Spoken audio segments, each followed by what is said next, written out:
Sais-tu convaincre et persuader grâce à tes prises de parole? Sais-tu laisser une empreinte forte dans l'esprit de ton public grâce à ta force de conviction ou à ton charisme? Si tu n'y arrives pas mais que tu as envie d'y arriver, eh bien cette vidéo, elle va te plaire. Je vais analyser un discours de Simone Veil, un discours très connu, historique, qui a été donc ministre de la Santé et qui a participé à la légalisation de l'avortement en France. Et tu apprendras plein de techniques pour justement convaincre et persuader facilement, que tu pourras appliquer dès la fin de cette vidéo.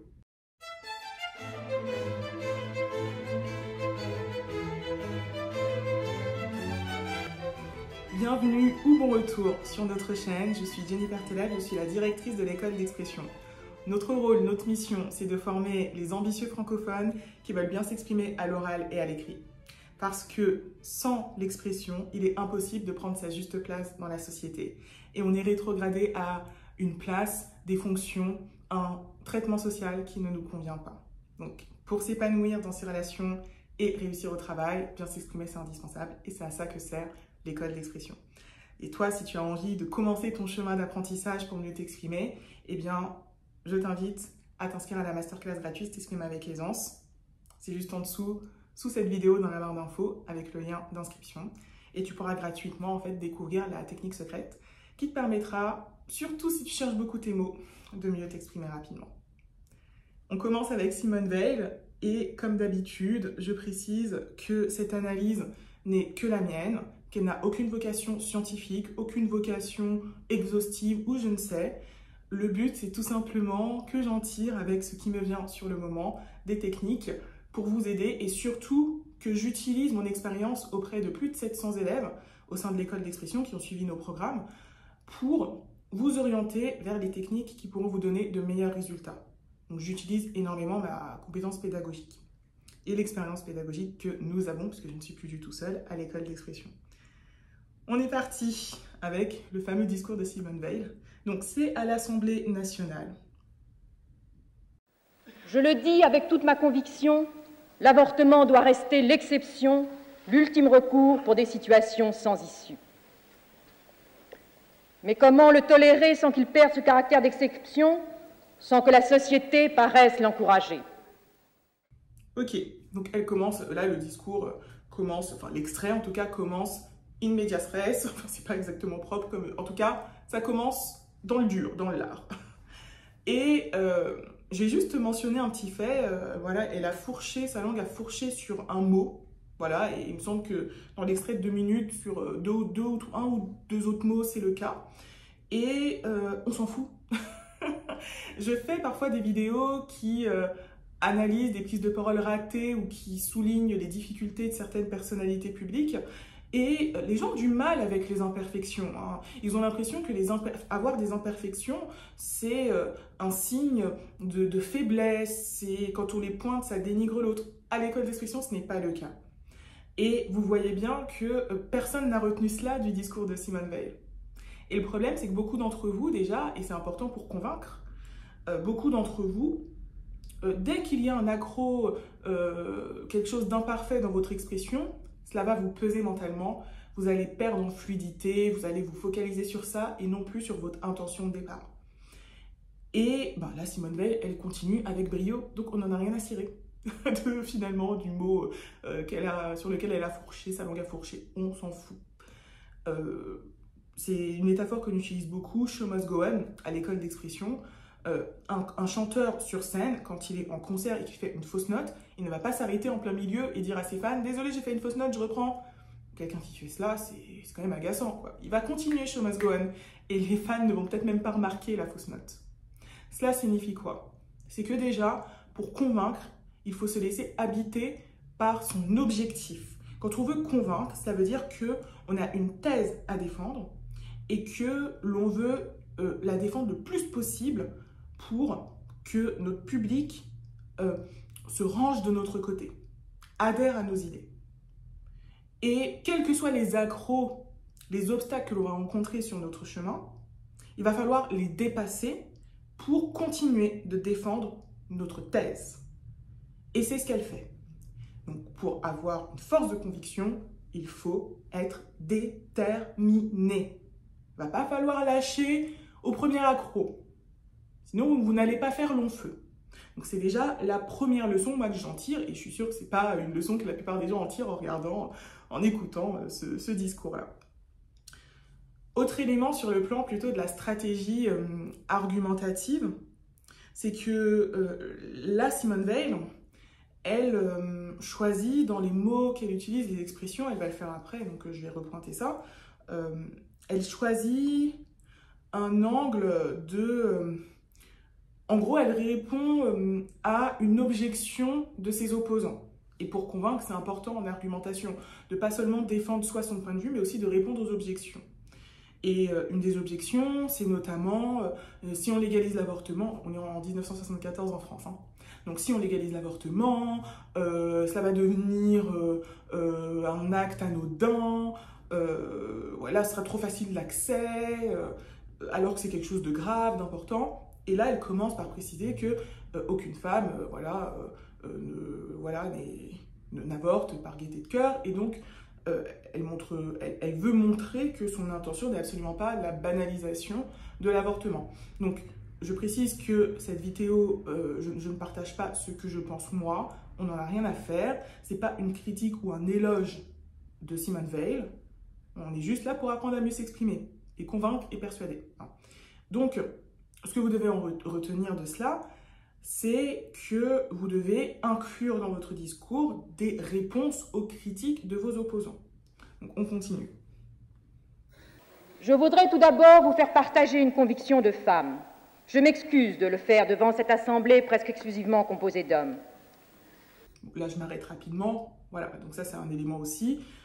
Si vous voulez convaincre, plutôt que persuader, parce que c'est un peu schématique, mais on va dire que la conviction s'adresse plutôt à la raison, à la logique, aux arguments plus factuels, plus sérieux, et la persuasion plus au domaine de l'émotion. C'est schématique, mais c'est une distinction qui peut être utile. Et là, elle personnalise le discours en disant qu'elle s'adresse à cette assemblée, donc elle est à l'Assemblée nationale française, en tant que femme. L'avortement, ça concerne le corps des femmes, donc forcément ça humanise, et dans la persuasion, c'est pas anodin quand même que la personne qui incarne le combat pour la légalisation de l'avortement soit une femme. Ce n'est pas anodin. Donc, humanisez votre discours pour gagner en persuasion. Parlez de vous dans ce que vous êtes, en chair et en os, dans votre cœur, dans vos émotions. Vous n'êtes pas obligé de raconter votre vie, elle ne le fait pas. Elle parle juste de son statut de femme, et rien que ça suffit pour humaniser. Parfois, on a l'impression, pour persuader, il faut raconter sa vie, faire des vlogs, s'étaler sur les réseaux. C'est une façon, mais on peut, par des phrases courtes et percutantes, et prononcées avec intention, aussi persuader avec presque plus d'impact. Voilà, donc ne commencez pas à penser que vous devez déballer votre vie, sauf si vous le voulez, pour persuader en mettant un peu de vous dans votre discours. Et pour persuader aussi, pour convaincre et persuader aussi, ce qui va être important, c'est de créer une relation directe avec votre public en vous adressant directement à lui. Donc là, c'est ce qu'elle fait. Elle parle de cette assemblée qui est majoritairement, presque exclusivement, composée d'hommes. Donc là, en même temps, c'est un petit scud, une petite critique, voilà, une petite pique. Mais ça va être important de vous adresser à votre assemblée, à l'assemblée, et vous n'êtes pas obligé de faire des courbettes. Voilà, là, elle ne fait pas une courbette. Elle dit ces 4 vérités à l'Assemblée. Voilà, on parle d'un sujet qui concerne le corps des femmes. Il n'y a que des hommes, presque que des hommes en face. Bon.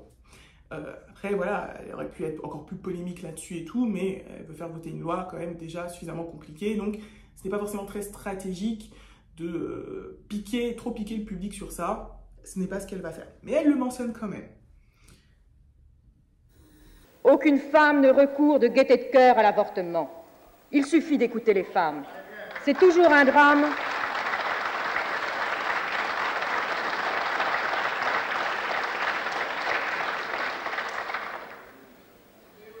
C'est toujours un drame. Cela restera toujours un drame. Ok, donc là, elle continue sa stratégie argumentative. Aucune femme ne recourt de gaieté de cœur à l'avortement. Donc, c'est un acte dramatique. Il n'est pas question avec cette loi de le banaliser. C'est une de ses stratégies argumentatives. Donc là, elle continue là-dessus.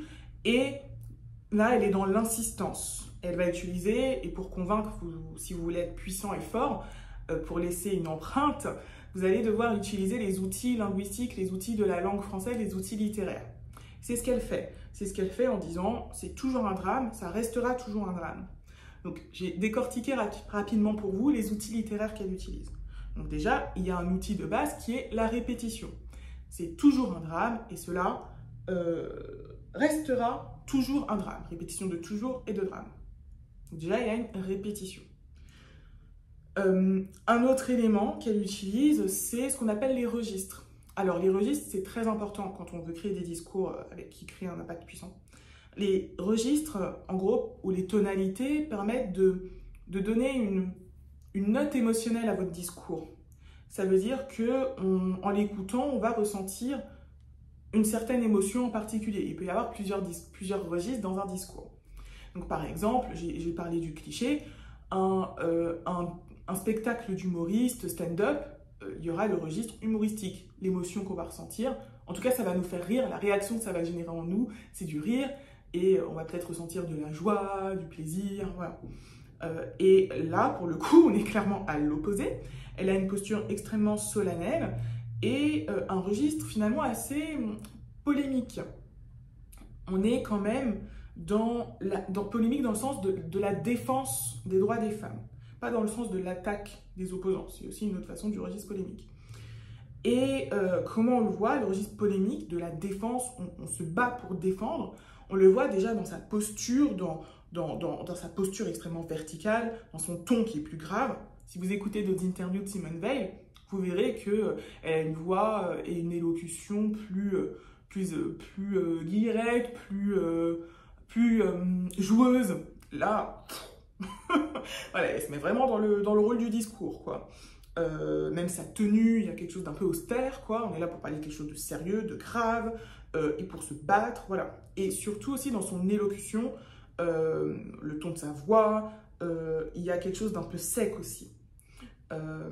Et c'est très important d'apprendre en fait à incarner l'impact émotionnel qu'on veut créer chez l'autre, et ça va permettre de gagner en force de conviction parce que vous allez adapter votre posture à ce que vous voulez créer chez l'autre, et vous allez aligner votre posture aux idées que vous voulez défendre. Donc ça fait déjà pas mal de ce que j'ai dit. Et aussi, il y a un autre petit registre, le registre tragique, le fait qu'elle mentionne que c'est un drame pour les femmes de recourir à l'avortement.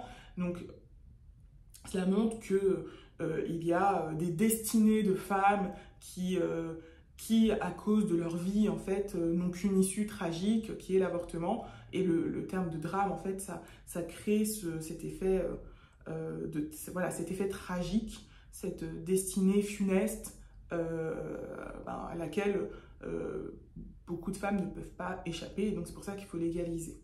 Donc, c'est un discours assez riche, finalement. Il y a énormément d'éléments. C'est pourquoi, si le projet qui vous est présenté tient compte de la situation de fait existante, s'il admet la possibilité d'une interruption de grossesse, c'est pour la contrôler et autant que possible en dissuader la femme. Donc là, on est clairement dans la stratégie argumentative que j'ai mentionnée au départ. Voilà. Si l'avortement est légalisé, c'est pour vraiment dissuader, c'est pour faire tout, en fait, pour faire tout ce que l'on peut pour éviter cela, quoi. C'est un peu ça. Donc, on essaye en gros, avec cette stratégie-là, le but, ça va pas être de convaincre les opposants fermement contre le projet. Il y aura peut-être un ventre mou qui est plutôt contre, mais qui a des craintes. Et intégrer ces craintes dans le discours, eh bien, ça permettra de les convaincre.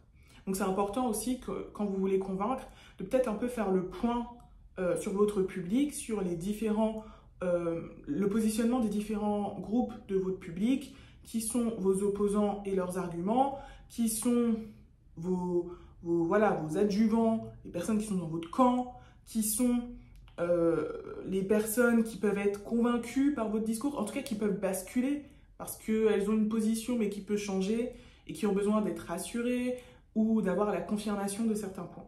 Donc ça va être très important si vous voulez convaincre. Convaincre, c'est bien d'avoir ses convictions, de les affirmer, et c'est aussi important de prendre en compte l'autre. Et souvent, quand on s'exprime, on oublie cela. On oublie que l'expression, c'est une relation. Ce n'est pas juste un monologue. Nous pensons ainsi répondre aux désirs, conscients ou inconscients, de toutes les femmes qui se trouvent dans cette situation d'angoisse, si bien décrite et analysée par certaines des personnalités de votre commission spéciale a entendu au cours de l'automne 1973.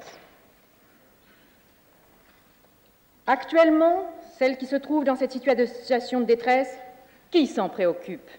Ok, donc juste avant, après ce sera la dernière partie qu'on va regarder. Mais donc vous avez vu qu'elle a encore buté sur un mot, on s'en fout.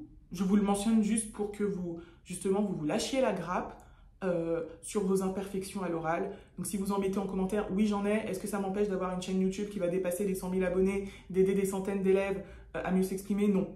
Donc au bout d'un moment, il va falloir considérer votre expression pour ce qu'elle permet de créer dans le monde et de sortir d'un académisme. Est-ce que c'est bien? Est-ce que je suis bien ou pas? Parce que ça vous fait perdre en force de conviction. Et au niveau de sa posture, sinon, au-delà de ça, de son style d'expression, elle a un style assez scolaire. Mais c'est pas une critique du tout. C'est simplement que elle a quand même ce côté qui sort un peu du scolaire. Elle va parler quand même avec pugnacité. Il y a quand même une énergie dans sa voix.